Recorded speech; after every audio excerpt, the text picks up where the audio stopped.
Bienvenidos hoy miércoles a Ciudadano Político, soy Cris Portugal y hoy tendremos como invitado al diputado por la UDI, Guillermo Ramírez. Tenemos mucho que comentar, el escándalo Fundaciones sigue y sigue desenvolviéndose, tenemos una gira bastante turbulenta del presidente Gabriel Boric por España, eso y más hoy en Ciudadano Político.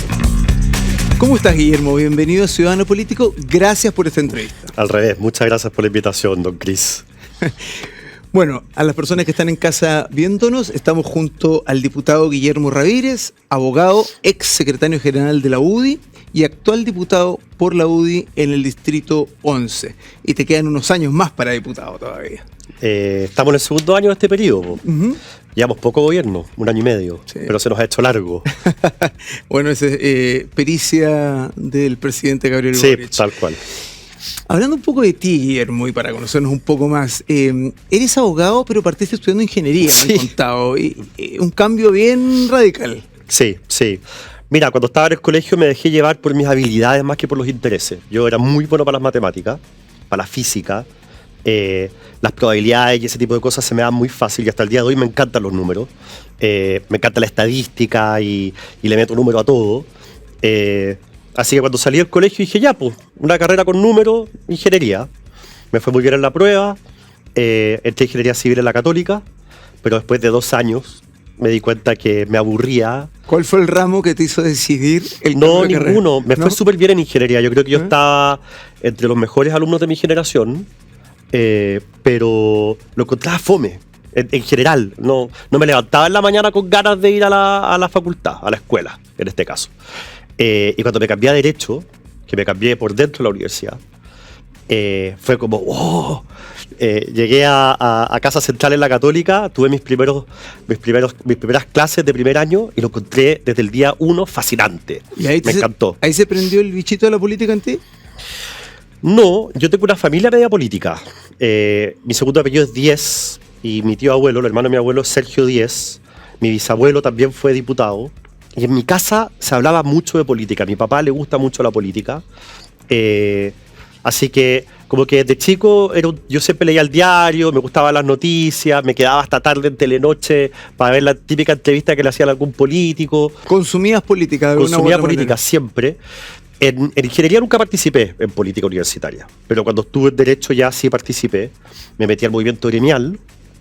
Ahí fui candidato a consejero ejecutivo para la FEUC de Jaime Belolio. Él era presidente de la FEUC y yo era consejero ejecutivo. El que me convidó a participar fue Arturo Esquella, que hoy día es presidente del Partido Republicano. Al año siguiente me tocó ser consejero superior de la universidad, que es el representante de todos los alumnos ante el Consejo Superior. Y al año siguiente ya fui presidente del movimiento gremial. Y ahí ya el bicho no me soltó. Salí de la universidad, se suponía que iba a trabajar en un estudio de abogado, ya tenía cerrado el contrato de trabajo, pero el día que di mi examen de grado me llamó el director ejecutivo de la Fundación Jaime Guzmán y me dijo, oye, devuélvele 1 año de tu vida a Chile, antes de ponerte a ganar plata, vente para acá 1 año. Y dije, ya, me voy para allá 1 año. Y acá estoy. Ese es el anzuelo, ¿eh? Y acá estoy, sí. Muy bien. Bueno, pero se te ve un pez en el agua en política, así nada que hacer. Yo creo que le achuntaste al derecho por sobre la ingeniería. Sí, de todas maneras. Ok, Guillermo, entremos un poco en coyuntura, que, digámoslo, este gobierno nos ha dado harto martirial. El escándalo Democracia Viva, el escándalo Fundaciones. Siguen apareciendo fundaciones, en su mayoría ligadas a Revolución Democrática, partido fundado por el ministro Giorgio Jackson, una que otra de Convergencia Social, partido del presidente Gabriel Boric, y empezaron ya a involucrarse personas bastante cercanas en esto, y se empieza a hablar de la hermana de Giorgio Jackson, se empieza a hablar de los ex asesores, de los ex jefes de gabinete, de los ex seremi. Hay unas renuncias que se han dado en el camino, pedidas de renuncia de parte del presidente.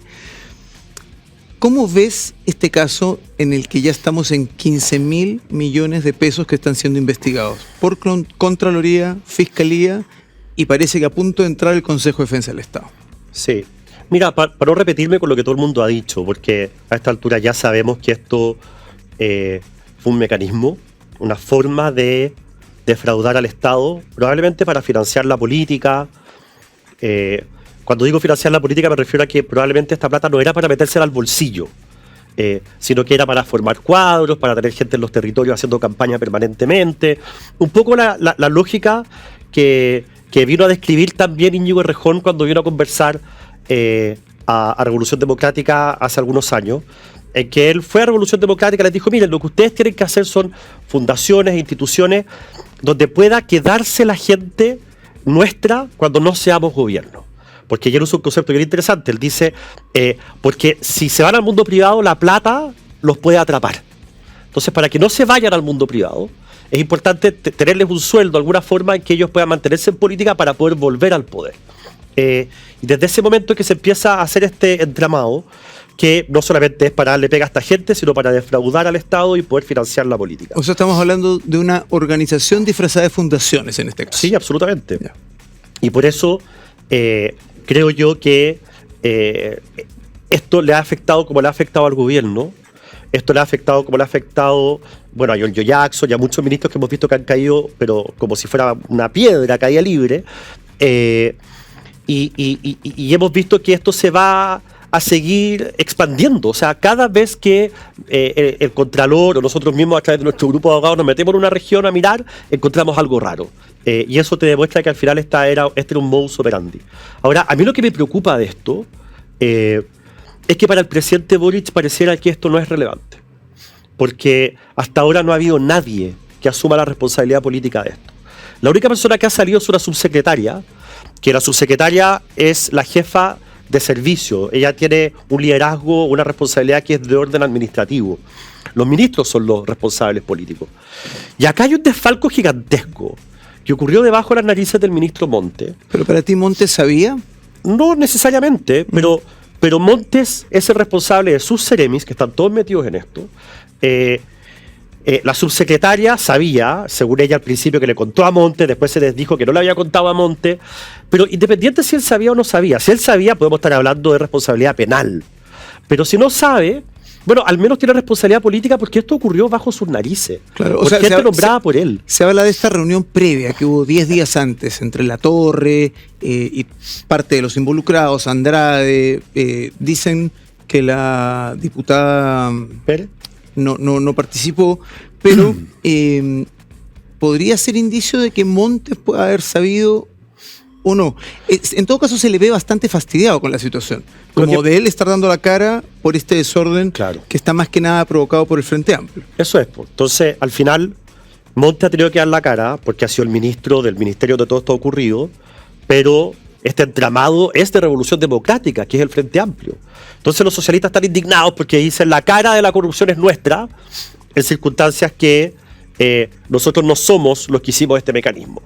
Pero como sea, cuando el presidente Boric toma la decisión de no sacar a Montes, y de no sacar a Jackson, y de no sacar a nadie, está fijando el estándar de responsabilidad política más baja que ha habido en Chile desde el retorno a la democracia. Nunca habíamos tenido un escándalo de esta magnitud sin que saliera algún ministro. Incluso en el caso Cabal, que no tenía nada que ver con la gente del gobierno, la presidenta Bachelet le pidió el cargo a todos sus ministros por televisión. Incluso en la mitad de la crisis del estallido social, en que los ministros no tenían la culpa de lo que había ocurrido, el presidente Piñera cambió 1/3 de sus ministros, a los más cercanos, a los del comité político.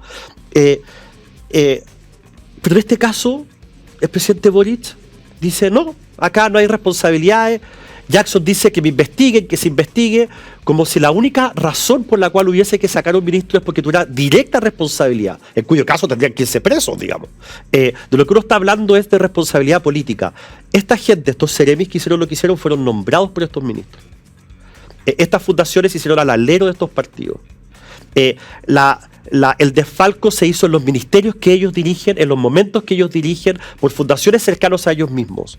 Entonces, evidentemente que tiene que haber una responsabilidad política y el presidente Boric ha tomado la decisión de no hacer nada. Y yo creo que eso puede generar una frustración muy grande en la ciudadanía. ¿El ministro Jackson, a tu criterio, habrá estado al tanto de esto, teniendo en cuenta que es Revolución Democrática los que están metidos de lleno en el 80-90% de los casos? El ministro Jackson es la figura más importante de Revolución Democrática. Es el más influyente. ¿Tiene más poder que Latorre? Sí, claro, mucho más. Es más cercano al presidente, es más fundador que Latorre. dentro de los pasillos del Congreso se habla de que Latorre ganó la senatorial de chiripazo y que no va a ganar su reelección. En el fondo es como una cosa que pasó. No ha demostrado demasiado talento político dirigiendo el partido. No, Jackson es el factotum. Es como el Girardi del PPD, es Jackson de Revolución Democrática. Entonces cuesta mucho pensar que él no tuvo... No, voy a decirlo de otra manera. Es evidente que él tuvo mucho que ver en los nombramientos de los militantes de Revolución Democrática. O sea, a mí nadie me va a decir de que Jackson no tuvo nada que ver con los Ceremi, que son de su partido y que están repartidos por todo Chile. Es evidente que él participó en esos nombramientos. Porque es una persona cercana al presidente, porque el presidente, ¿a quién más le iba a preguntar quiénes eran los cuadros de Revolución Democrática para que conformaran, para que integraran el gobierno? De todas maneras sabía eso. Ahora, si sabía o no del mecanismo, bueno, eso ya cada uno sacará sus propias conclusiones, pero me costaría mucho pensar que para Jackson todo esto fue una sorpresa y que para él fue todo nuevo, tal como lo fue para ti o para mí cuando conocimos todos estos casos por medio de la prensa. Solo juzgando por la cara, en la reacción ante la prensa, daría la impresión de que el ministro Montes, por lo desencajado que se le vio, probablemente no estaba tan al tanto como podría haber estado el ministro Jackson. Volviendo al punto anterior, donde el Partido Socialista dice, oye, acá estamos poniendo la cara nosotros por el desorden que están haciendo Frente Amplio, Revolución Democrática, Convergencia Social. La hoy senadora y presidenta del Partido Socialista, Paulina Bodanovich, dice en un minuto, es hora que el gobierno haga públicos, todos los antecedentes que ha entregado a Fiscalía y a Contraloría. ¿Qué opinas tú de eso? Bueno, todo esto es un intento por evitar el desangre que se está generando en el Partido Socialista por este caso. Porque al final, Andrade y los demás son figuras menores en política, no los estoy ninguneando, simplemente estoy diciendo que no eran conocidos, que no están en la primera línea, que no tienen cargos de elección popular, no están en la primera línea del gabinete, no son ministros, y por lo tanto, claro, toda esa gente es de Revolución Democrática, pero es gente de poco peso específico en política. La única cara realmente visible con peso político de la crisis es Montes, y el Partido Socialista está desesperado intentando que la gente se dé cuenta, se entere de que este es un problema del Frente Amplio, que no es un problema de ellos. Y cuando Paulina Bodanovich dice que se pongan todos los antecedentes en conocimiento, básicamente lo que ella está diciendo es, como todos los antecedentes apuntan hacia personas militantes del Partido Revolución Democrática, busca en cierta forma como ordenar las culpas. Es sabido, ha salido en la prensa, que Paulina Bodanovich le dijo al presidente, o el Partido Socialista le dijo al presidente, que sacar al ministro Montes era una línea roja. Que si lo sacaban, hasta ahí llegaba la relación del PS con el gobierno. Lo cual creo yo que es un error, porque al mantenerlo, el Partido Socialista queda manchado, y al mismo tiempo hacen que toda la responsabilidad política recaiga sobre el propio presidente, que no remueve a sus ministros como tapones, digamos. Bueno, pero al presidente también le gusta él ponerse a veces en primera línea, sí, y hace defensas corporativas a personas que después terminan destituyendo porque empiezan a ser investigadas. Sí, él confía demasiado en su capacidad de improvisación y dice cosas de las cuales después se tiene que arrepentir. Pero yo creo, mira, este es el consejo que yo le daría al presidente. Como no puede sacar a Montes, porque los socialistas se indignarían, sería como el chivo expiatorio, lo que él tiene que hacer es un cambio de gabinete donde salgan 4 o 5 ministros. Y es muy doloroso, es muy difícil, pero él va a tener que sacar a su mejor amigo, a Giorgio Jackson. Y va a tener que sacar a Montes, a Jackson, a 3 más para que no quede todo concentrado en Montes. Yo creo que eso el Partido Socialista lo aceptaría. Y con eso terminaría como este desangramiento de quién sabía, quién no sabía del mecanismo. El gobierno se liberaría un poco de lo que está ocurriendo a nivel de partido. Pero tomar esa decisión es difícil. Uno lo vio cuando la presidenta Bachelet tuvo que sacar a Peñailillo, cómo sufrió. Uno lo vio cuando el presidente Piñera tuvo que sacar a Hinspeter, que era su brazo derecho con el que llegó a la moneda. Pero a veces los presidentes tienen que tomar estas decisiones de que la gente que te acompañó en un camino largo llega un momento en que lamentablemente tienen que salir. ¿Cómo se explica? A ver, Jackson es ministro de Desarrollo Social. Montes, ministro de Vivienda. estas platas, finalmente, las platas que hoy se están investigando son platas que van a los más pobres. Esto es algo que siempre me gusta explicarlo a las personas que nos ven en casa o nos oyen en casa. Porque a diferencia de otros casos bullados e igual de condenables, llámese Penta, llámese como quieras llamarlo, que hablaban del financiamiento a la política, eran plata finalmente a los privados. Los jueces terminaban diciendo de que se estaba afectando a los accionistas minoritarios. En este caso, para ir al ejemplo de Democracia Viva, que es donde nació el escándalo Fundaciones, es plata 100% destinada a los más pobres, a los que no tenían casa en un campamento en Antofagasta. Esto, ¿qué penas puede traer para los que estén directamente relacionados, para los que hayan ejecutado esto? Ahora, están en medio de una supuesta devolución de dinero también. Pero la devolución de dinero no elimina, no anula, no borra el delito. ¿Ya? Puede ser un atenuante a la hora de fijar la pena, como lo es, por ejemplo, en dar antecedentes que puedan esclarecer los hechos. Pero el mismo fiscal Valencia ayer decía, o antes de ayer, que incluso si las obras se hicieron, esto puede constituir un delito. Por los montos, por la forma en que hizo ese trato directo. Mira, acá no solamente hay fraude al fisco, aquí hay una verdadera asociación ilícita. Lo que te estoy tratando de decir es que puede haber un cúmulo de delitos por los cuales se han investigado. Y aquí se pueden condenar por varios delitos, más de uno. Pero sí, al final lo más grave es lo que tú dices, de que se robaron la plata de los más pobres. Si eso es. Si esta plata estaba destinada a poner estanques de agua en campamentos donde no tienen agua potable, poner luminarias en lugares donde no hay luz en la calle, y con los problemas de seguridad que hay hoy día. ¿Tienes recuerdos de un escándalo así en la política chilena? No, porque además es un mecanismo que no habíamos visto en Chile, que es sabido que se ocupa mucho en Argentina, por ejemplo, pero que no habíamos visto en Chile. Al final estamos hablando de fundaciones que fueron creadas para esto.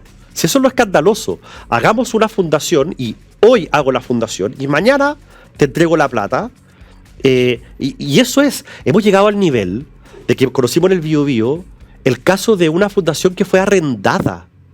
Es decir, una persona, pololo de la delegada presidencial, arrienda una fundación y al día siguiente su polola, la delegada presidencial, le entrega a esa fundación fondos para hacer no sé qué cosa. Y esto se supo porque la dueña de la fundación lo hizo público porque no le pagaron nunca el arriendo. Además. O sea, ¿de qué estamos hablando? Entonces, el que aquí diga, no, esto no es un mecanismo, esto es simplemente un malentendido, o demasiado ímpetu por ayudar a los pobres, por eso había tanta fundación, o no quiere ver o es deshonesto. Acá hay un mecanismo para defraudar al Estado, para financiar la política. Y eso no lo habíamos visto en Chile. Nunca lo habíamos visto en Chile. Bien, Guillermo, vamos a una pausa en nuestro primer bloque. Gracias por acompañarnos en Ciudadano Político. Soy Cris Portugal, estamos junto al diputado Guillermo Ramírez. Vamos a una pausa y volvemos. ¿Sabías que Grupo Patio trabaja día a día con un propósito claro? Unir personas y enriquecer más sus vidas. Descubre mucho más en patio.cl.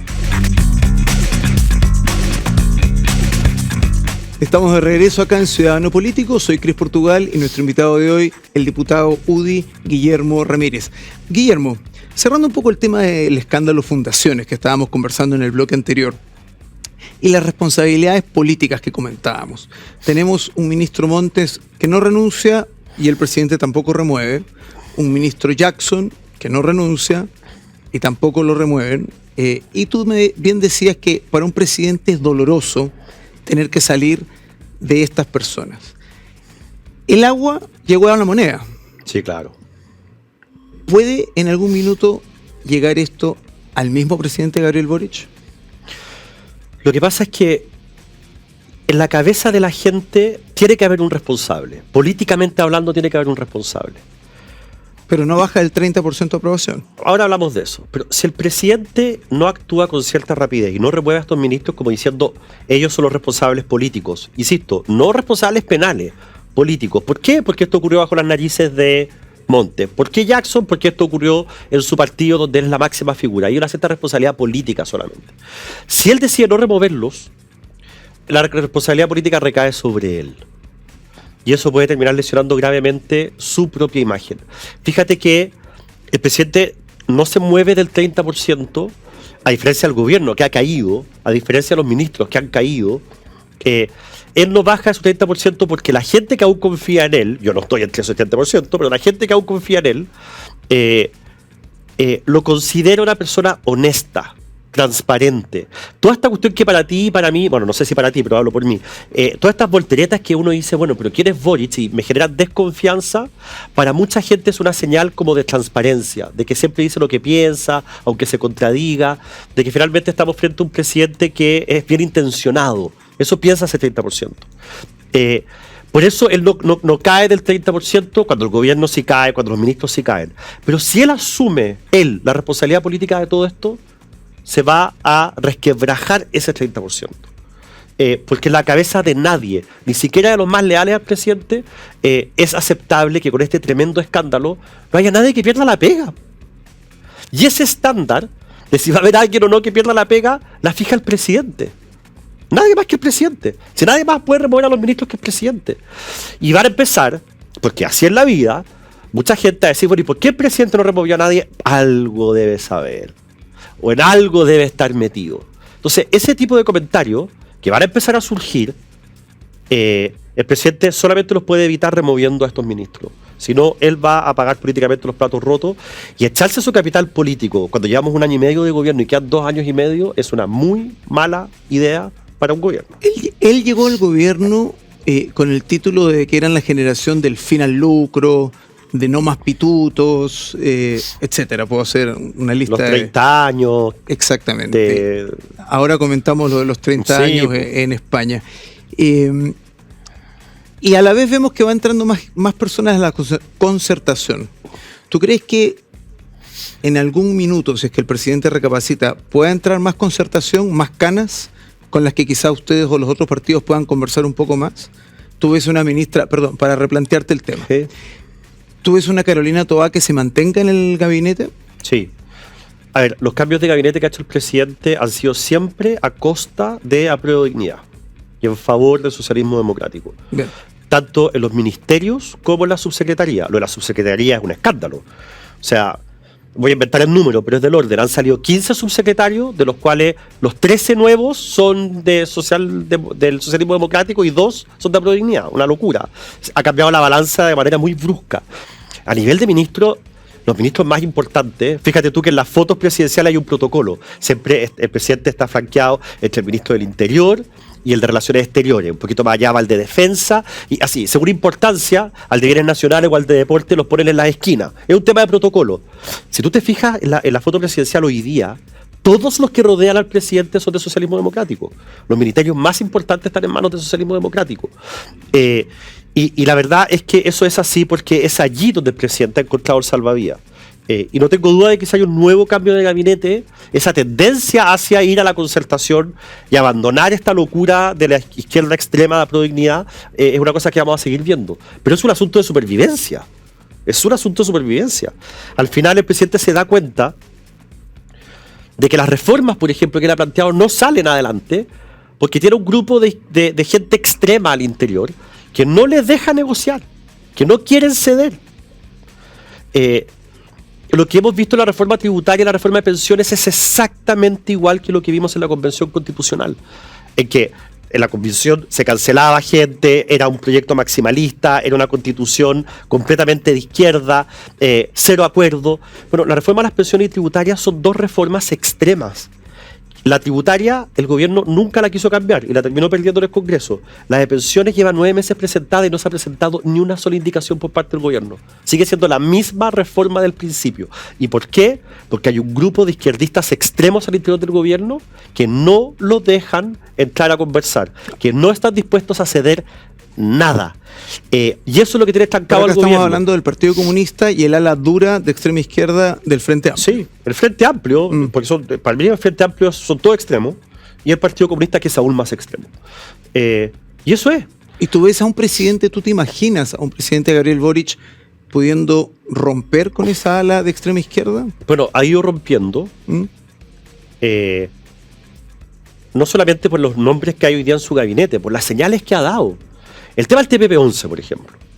Fue una bandera de lucha del gobierno y finalmente el presidente Boric termina traicionando a la izquierda más ultrona y termina firmando el TPP-11. Con la chiva de las side letters y qué sé yo, que finalmente no funcionó. El tema de los 30 años. Lo que dijo el presidente Boric respecto a los 30 años en España, para la gente de Aprodignidad es escandaloso. O sea, es como decir finalmente ese modelo de desarrollo de la concertación, ese es el modelo que nosotros tenemos que empujar. Eso es lo que está diciendo el presidente Boric. Bien, recordemos a las personas que nos están viendo en casa acá en Ciudadano Político que el presidente está en una gira, está en España y... eso fue en España, ahora está en Bruselas. Tienes razón, ahora está en Bruselas. Y mientras estuvo en España, dio declaraciones ante inversionistas y dio un punto de prensa donde decía de que los 30 años habían sido casi que maravillosos y que esa era la ruta a seguir y por eso Chile era un país estable y confiable para invertir. Es una locura. Mira, no es que uno interprete sus palabras, no es que él haya dicho en el último tiempo Chile ha dado muestra de no. Él habló de los 30 años, esa frase la usó. Que no eran 30 pesos 30 años, que era... habló de los 30 años. Dijo que millones de personas habían abandonado la pobreza, que nos habíamos abierto al mundo, que habíamos fortalecido a las instituciones. Dijo que los privados son más eficientes para hacer cosas, que tienen más capacidad de innovación que el Estado. Es increíble. O sea, el presidente Boric básicamente lo que hace en España es notificar a la distancia a la gente de Aprodignidad de que de ahora en adelante el modelo de desarrollo que él va a defender es el modelo de desarrollo de la concertación, que es un modelo capitalista, que va a abandonar esa estupidez de Narnia que traía Aprodignidad de que el modelo de desarrollo era la Matsukato. Con esto él entierra la Matsukato. Y es bien notable porque finalmente termina siendo una especie como de triunfo cultural de quienes creemos en un modelo de sociedad libre para poder alcanzar el progreso y el desarrollo. Mira, ojalá, Guillermo, que este vaticinio que has hecho de que el presidente, este fue un mensaje para la extrema izquierda y que él va a adoptar este modelo efectivamente, ojalá sea así y lo veamos concreto en los próximos meses. O sea, más que adoptarlo, no lo va a cambiar, porque es el modelo que tenemos hoy día. Claro. Entonces, no tiene los votos para cambiarlo, también seamos sinceros. Sí, pues, hay una cuota de realismo también. Sí. Pero... ¿le habrá escrito el canciller esta minuta que leyó, esta pauta que...? Es la realidad que se termina imponiendo. Mira, cuando el presidente Boric fue a Canadá y se juntó a tomar una cerveza con Trudeau y sus calcetines con colores, y estaban los dos y uno los veía, estaban los dos tomándose un chop. Y la conversación fue más o menos esta, uno puede intuir. Trudeau diciéndole a Boric: Gabriel, ¿y por qué no firmas el TPP-11? Y Boric le responde: no, porque el tema del arbitraje no me gusta, porque generalmente favorece a las empresas privadas. Pero Gabriel, el sistema de arbitraje del TPP-11 es el mismo que tenemos en el Tratado de Libre Comercio entre Canadá y Chile. Entonces, esas cuotas de realidad hacen... Chuta, y a la vuelta firmó el TPP-11. Yo me imagino a Boric hoy día yendo a la CELAC y a la Unión Europea, y todos los presidentes de Europa diciéndole: oye, Gabriel, impresionante la diferencia entre Chile y los otros países de Latinoamérica, el progreso que ustedes han logrado en los últimos 30 años, lo que ustedes hicieron para despegarse como país. Entonces, al final, esa cuota de realidad es lo que hace que el presidente diga: chuta, parece que estuve dando jugo, perdón por la experiencia poco académica, todo este tiempo diciendo que los 30 años eran para avergonzarse. Si todo el mundo nos felicita por los 30 años de Chile. Entonces, esa realidad, ese baño de realidad, es lo que finalmente hace, creo yo, que el presidente Boric diga lo que dice y que vaya virando hacia el socialismo democrático. Nosotros acá la tenemos catalogada como la voltereta del año. O sea, hasta ahora. Hay varias. No, pero esta fue de lujo. Sí, la de los 30 años es impresionante. Si a lo largo de la entrevista te acuerdas de una mejor, comentémosla, pero esta es impresionante. No hay. Además quedó hay registro, o sea, esto se va a acordar toda la vida, para inclusive la próxima campaña presidencial que él tenga en, no sé, 12 años más. Además que habla de los 30 años, eso es lo increíble. Sí. Porque él podría haber evitado este problema diciendo: mire, en el último tiempo Chile ha alcanzado, pero usa la expresión 30 años y eso no es casualidad. Bien. Vemos un presidente empecinado con el cuento de los 50 años del golpe de Estado, en conmemorarlos a su manera, a su estilo, con su única visión. Acá yo tengo un comentario y yo creo que el Partido Comunista sí mostró una cuota de poder cuando hicieron salir al amigo del presidente, Pato Fernández, porque ellos son amigos cercanos. Se sabe que piden consejos, carretean juntos, toman juntos, uno va a la casa del otro. Y ahí no le dolió tanto echar al amigo fuera. Y después parece que lo fueron a visitar a la casa. Sí, pues fue a su casa, sí, y llevó a la Carolina Toá, sí, llevó a Marcel. Fue un acto de desagravio. Claro, un acto de desagravio. Ahora le dio una medalla al ex juez Baltasar Garzón en España, que fue el juez que procesó a Augusto Pinochet en Londres, y juez también que fue después castigado en España por el Poder Judicial y que le prohibió ejercer como juez por 11 años porque justamente estaba metiendo las narices donde no debía. El canciller, una persona con vasta experiencia, dice: esto fue decisión del presidente Gabriel Boric. ¿Qué pasó ahí, según tu análisis? Es una vergüenza lo que pasó, porque, como tú bien sabes, en los sistemas presidenciales, a diferencia del sistema parlamentario, el presidente de la República es a la vez jefe de gobierno y jefe de Estado, ¿cierto? O sea, él no solamente es el que gobierna, sino que además representa al país. En Europa es distinto. El primer ministro es el jefe de gobierno y el presidente o el rey, según el caso, son los jefes de Estado. En el caso de España, el rey Felipe es jefe de Estado y Pedro Sánchez es el jefe de gobierno, ¿cierto? Bueno, en los sistemas presidenciales las dos cosas se juntan en una sola persona. Y cuando el presidente sale del país, sale en su calidad de jefe de Estado y la jefatura de gobierno queda en la vicepresidenta de la República, que es Carolina Toá.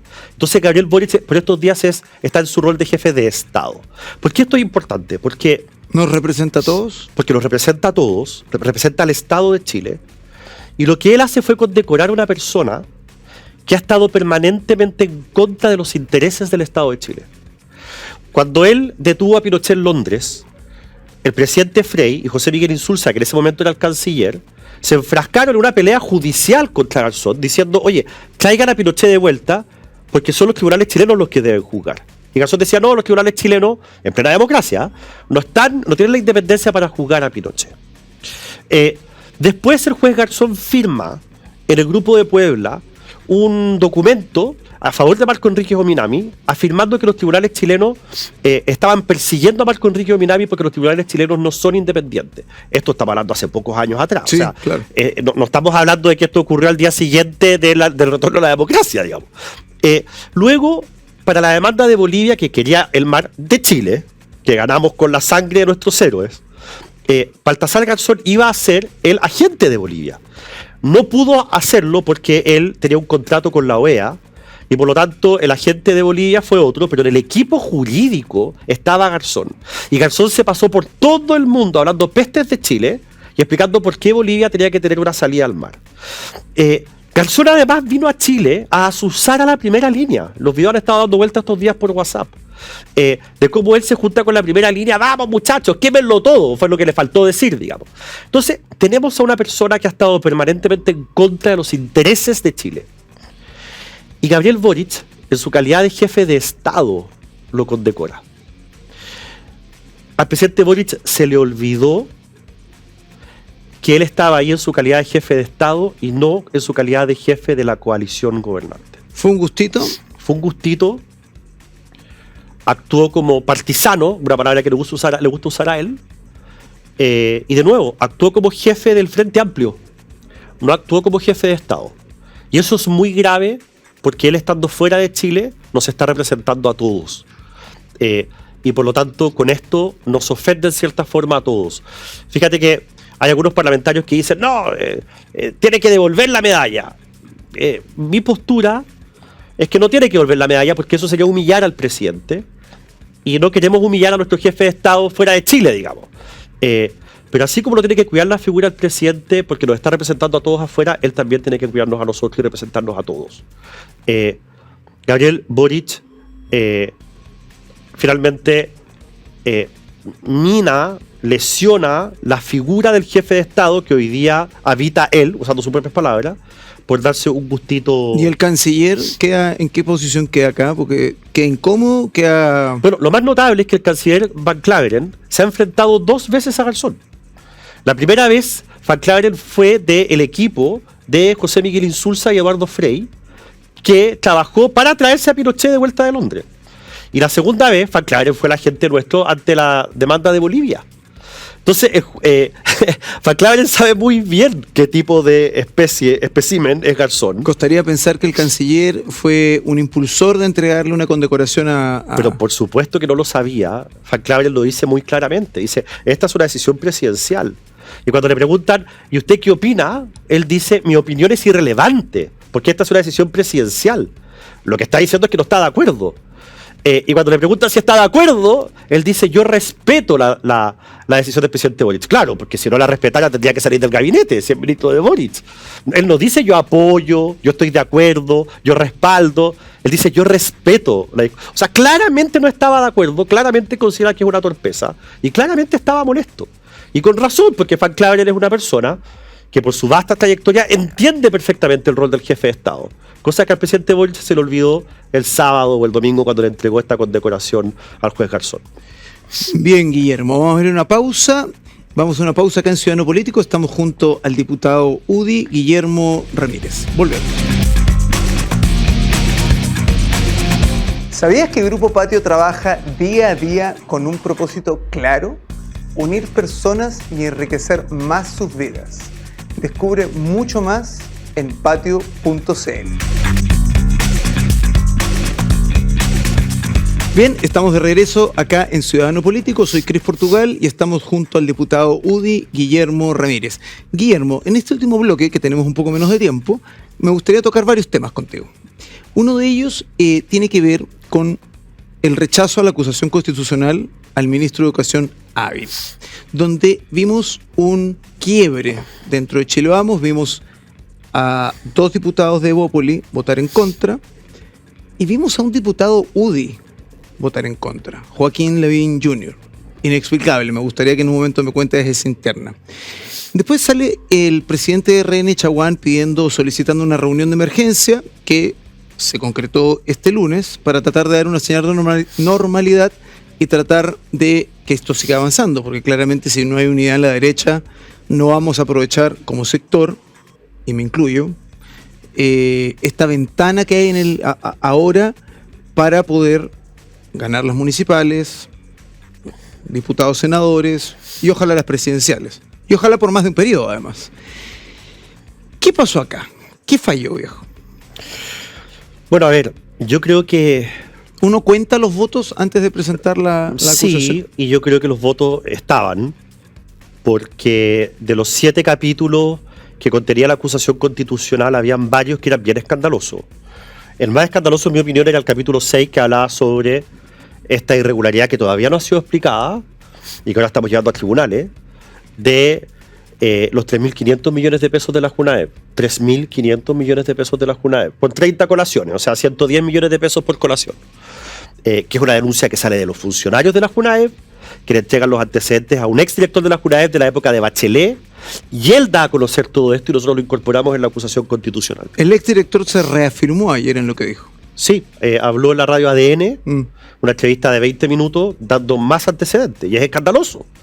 Había capítulos también sobre el tema de la deserción escolar, sobre programas deficientes, en fin, dando cuenta de que este es un ministro que, teniendo la escoba en educación, que no es culpa de él, que los colegios estén tomados por los violentistas, que los niños de cuarto básico no sepan leer, que haya tal nivel de deserción, no es culpa de él, es un problema que se viene arrastrando, pero donde él no ha priorizado esos temas, lo cual se acerca mucho al notable abandono de deberes. Pero bueno, ocurrió que hubo un cierto grupo de personas al interior del Congreso que realzaron otras cosas de la acusación constitucional, que tiene más que ver con opiniones respecto del tipo de educación sexual que se da en Chile. Incluso hubo algunos que hicieron alusión a la homosexualidad del ministro, cosa que a mí me parece totalmente inaceptable. porque uno presenta una acusación constitucional no por las características, situaciones o la vida privada, personal de un ministro. Eso no es relevante. Aquí lo único relevante es cómo actúa él como ministro. Bueno, el gobierno explotó bastante ese argumento y llevaron todo el debate Así a es. que supuestamente era algo de homofobia. Y de hecho, yo me siento muy ofendido porque que a mí me digan, pues yo fui un gran promotor de la acusación, que a mí me digan que esta es una acusación cuyo fundamento es homofóbico, me siento total y absolutamente insultado. Yo jamás presentaría una acusación por el hecho de que una persona es homosexual. Me parece un insulto. Pero en fin, ese ya es otro cuento. Pero ocurrió entonces que hubo personas que estaban en la duda de si votar a favor o en contra, y de a poquitito, en la medida en que se fue en cierta forma relevando el tema más de la vía personal del ministro, que dijeron no, yo no estoy para votar a favor de esta acusación, y se empezaron a bajar. Y fue ahí donde murió la acusación constitucional. Ahora hablemos de la unidad o quiebre en Chile. Para allá iba. Entonces, porque acá escuchamos voces que decían, acá necesitamos un Chile Vamos 2.0, acá hay que salir de Evópoli. Bueno, acá hubo 2 diputados de Evópoli que votaron en contra, que fueron los diputados Guzmán y Undurraga. Diputados, Cris, que son de una sola línea. O sea, estamos hablando, no sé, Undurraga ha votado en contra de todos los retiros del 10%, incluyendo el del presidente Piñera. Undurraga es una persona, en mi opinión, confiable. Yo tengo el mejor concepto. Vota siempre bien, defiende las ideas correctas. Entonces, yo lo voy a decir con todo respeto. Que venga, no sé, voy a poner un ejemplo, la senadora Paulina Núñez a decir que esto es un escándalo y que hay que romper con Evópoli, en circunstancias que la senadora Paulina Núñez votó a favor de todos los retiros, y que la mitad de las cosas vota distinto a como voto yo o como voto Undurraga, que generalmente votamos lo mismo. A mí me parece francamente un oportunismo inaceptable. Entonces, yo estoy en desacuerdo con lo que hizo Undurraga en la acusación constitucional. Yo voté de manera distinta, pero no lo voy a apuntar con el dedo ni un solo minuto. Porque una golondrina no hace verano, y Undurraga ha dado muestras de ser un diputado con cojones y que defiende las cosas bien y que es estudioso y que se mete en los temas y que vota en consecuencia con las ideas de la libertad. No así muchos que lo criticaron, que son desordenados, que votan mal, que se dejan llevar por el populismo, que se dejan llevar por Twitter y las redes sociales. Entonces, la pelota al piso, a ver quién es quién, y por eso se habla del quiebre en Chile Vamos. Yo no me presté para esa discusión ni para ese diagnóstico ni un solo minuto, porque el quiebre asumía afirmar que Undurraga había quebrado Chile Vamos con su voto. Y yo no acepto esa premisa. No la acepto. Bien, Guillermo. Con esto, todo esto se dio en un contexto, digámoslo, donde estaban negociando distintas partes la presidencia de la Cámara de Diputados. La democracia cristiana un poco parada al medio, el Partido Comunista que quiere tomar la presidencia, la democracia cristiana que dice, hey, nos toca a nosotros, y la oposición, en este caso Chile Vamos, tratando de, ojalá, llegar a la testera como alguna vez lo hizo Diego Paulsen, que además lo hizo muy bien y lo hizo por 2 periodos. Así es. Tuvo buena muñeca política. Así es. ¿Esta oportunidad se perdió? Yo creo que sí. Vamos a intentar igual ganar esa votación, pero yo creo que la democracia cristiana y los ex-demócratas cristianos, que son los demócratas hoy día, amarillos, todos votaron en contra. Todos votaron con el gobierno en la acusación constitucional, y ese voto no es gratis. Yo creo que ya se repartieron los cargos y con eso ya tienen las mayorías que necesitan para mantener la mesa en la Cámara. O sea, hubo una negociación, hubo una transaca acá de estos votos en la acusación constitucional. Sí, absolutamente. Yo estoy convencido que el ministro Elizalde algo les habrá asegurado en la próxima mesa a cambio de que votaran en contra de la acusación constitucional.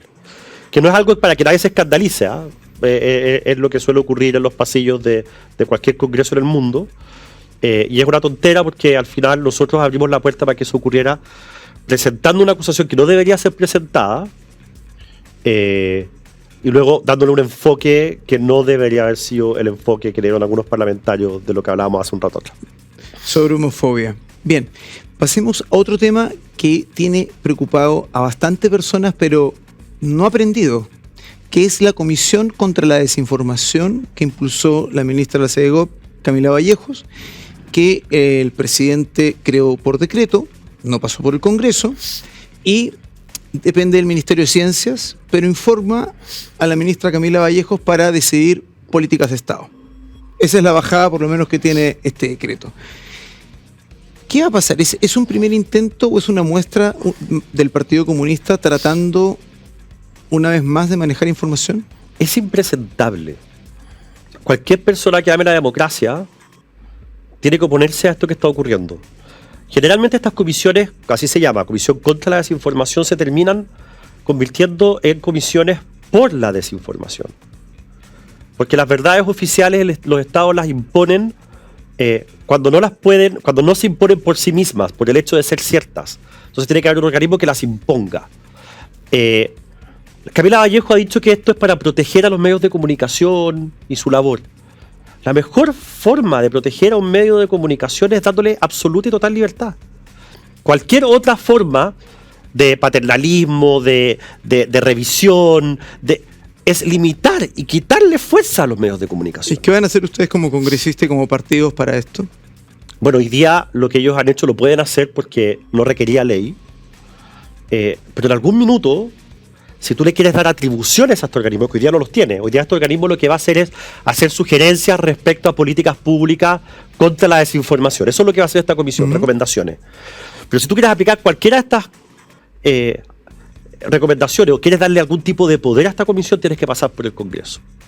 Y ahí yo estoy dispuesto a quemarme a lo bonzo, por impedir que esto nazca a la vía del derecho. Porque este es el tipo de instancias que justamente han creado los comunistas en todo el mundo, no es casualidad que esto lo haga Camila Vallejo, para controlar a los medios, para controlar las noticias y para, lejos de combatir las noticias falsas, para imponer noticias falsas. Y hacia allá vamos. Esto, insisto, no es un juego de palabras, es la realidad de lo que hemos visto en todo el mundo. Esto que hoy día se llama Comisión contra la Desinformación se termina transformando en la Comisión por la Desinformación, que viene desde el gobierno, con intereses políticos, con una mirada sesgada, con el afán de mantener el poder o de tener ganancia política. Vamos a tomarte la palabra, Guillermo, como diputado, de que llegado el momento que ojalá no sea tan necesario, porque no lleguen a darle dientes a esta comisión, vas a defenderlo con todo. No, con todo, sí. Al final, la libertad de expresión es la primera de las libertades políticas. La vida es más importante, pero de las libertades políticas, la libertad de expresión es la más importante. Y esto atenta en el hueso, en el núcleo, en el corazón de la libertad de expresión, porque limita a los medios de comunicación. Y eso no lo podemos permitir porque la libertad de expresión es fundamental y necesaria para mantener la democracia. Medios digitales, donde básicamente caemos todos también. Sí, pues, obvio. O sea, está Instagram, Twitter, obvio. Estos medios, todo lo que se ve a través de YouTube. Lo que pasa es que yo hablo de los medios de comunicación porque es el acento que le ha querido dar la ministra. Sí, no, sí, ella argumenta diciendo que es para cuidar a los medios de comunicación. Yo digo, pero si los medios de comunicación, la forma de cuidarlos es asegurando su autonomía. Solo recordar que esta Radio Agricultura, fue cerrada 4 veces durante el gobierno de la Unidad Popular de Salvador Allende. Así es. Acá también estaremos dando la pelea en lo que nos toque, ojalá que no.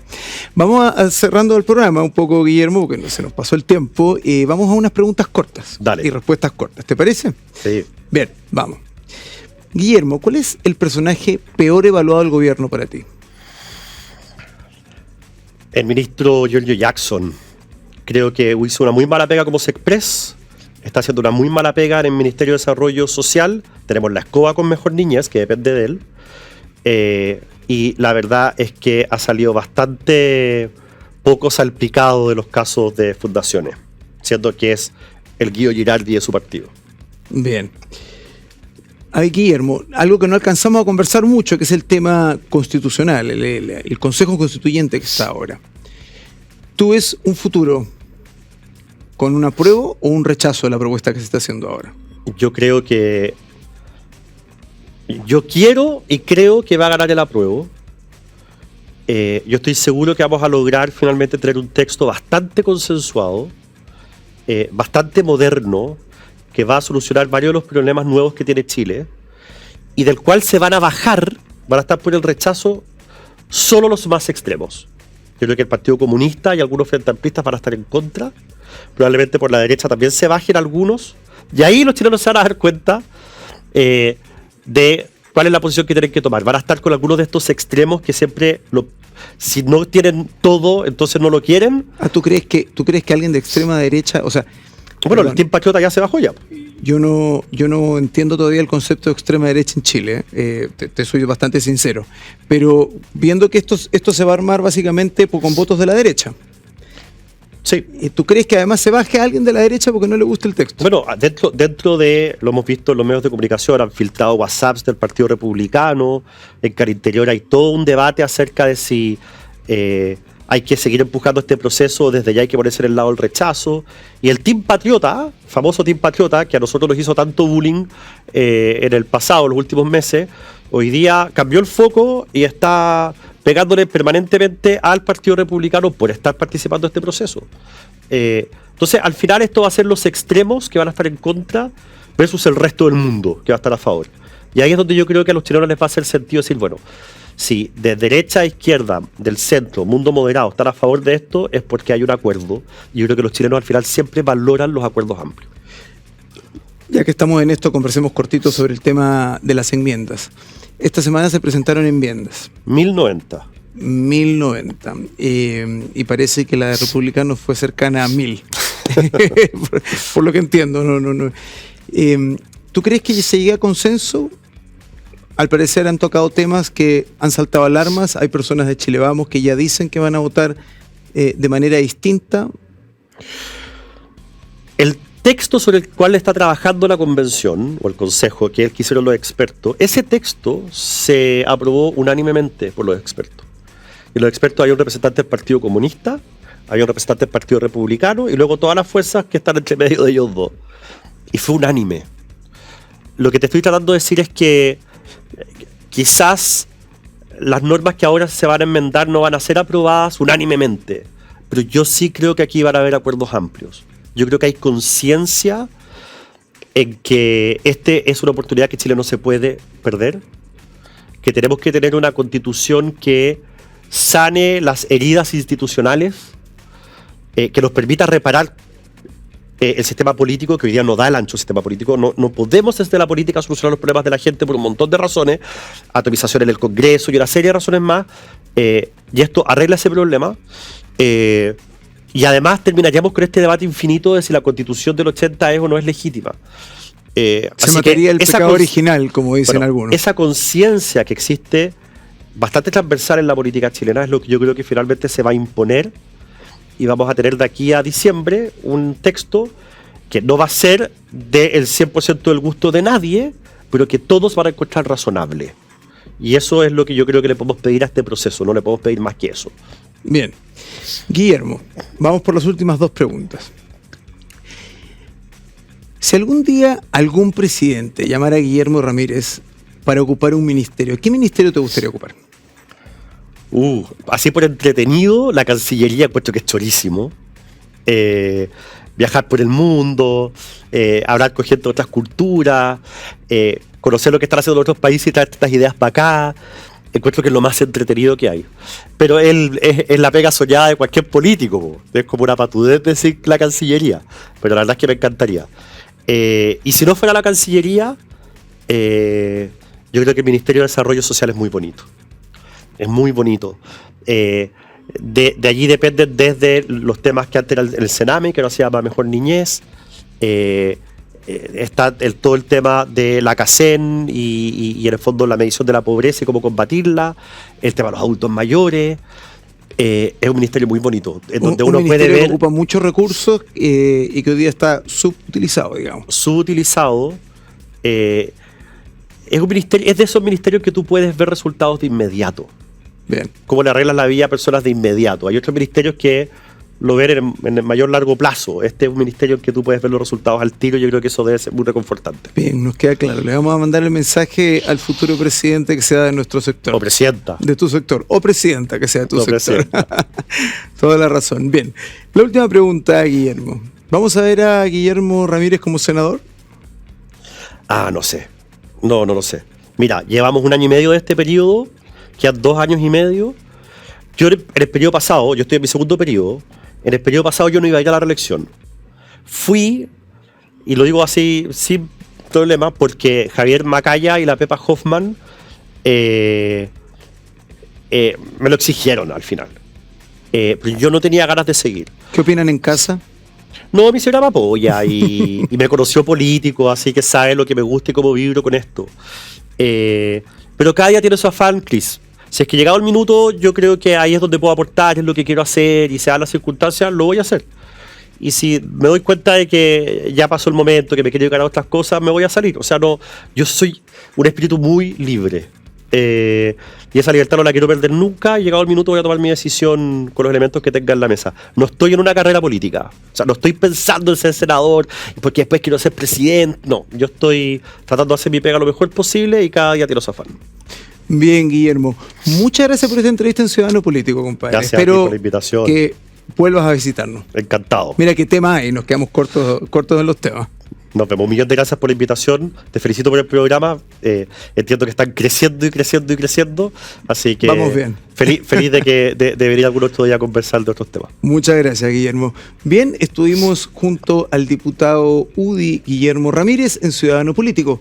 Gracias por acompañarnos. Soy Cris Portugal. Recuerden vernos todos los miércoles a las 10 de la noche a través de Agricultura TV y también oírnos a través de Radio Agricultura. Nos vemos. Gracias.